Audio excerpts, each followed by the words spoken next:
There's another nice feature if you want something a little more low-key where the WallHound-Pro is monitoring, say outside of a secure conference room or government SCIF, and you don't want everybody to see the business end, all the monitoring that's going on.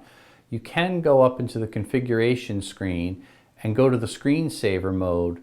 You could select stealth and then hit the back arrow. Now you come up with a blank screen. Now the security personnel can lock the unit, remove the key, and there will be nothing displayed here. But you'll notice I'm still actively scanning in the background, and this will illuminate.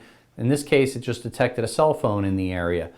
It's not making any alerts, any audible sounds, but it will give you a visual. And again, you can control the brightness, the burst, the strobe mode, whatever else.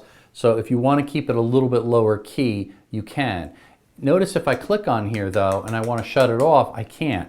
Why? Again, the key has locked it out. Now once I put this key in and unlock it, it's going to ask me again for the unit passcode. So I'd have to enter that in here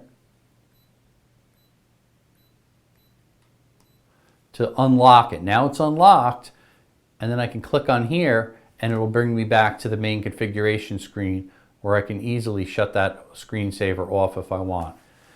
Notice too in the main configuration screen, the picture of the lock, you can see it corresponds to unlock. It's unlocked now, allowing me to change these parameters.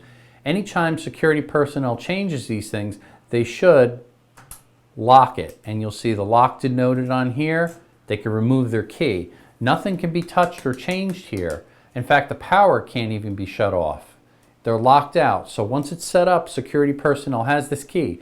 Keep in mind, it's like two-factor authentication, layers of security. When this key is put back in and unlocked, it's going to ask for my passcode again. So I have to keep that passcode handy, and I have to enter that in. And now it's all again unlocked. You'll see the unlock, it matches the unlock here. Again, layers of security keep devices like this from being tampered or messed with, so nobody could jimmy the lock and try to change the settings and get away with sneaking in a wireless device.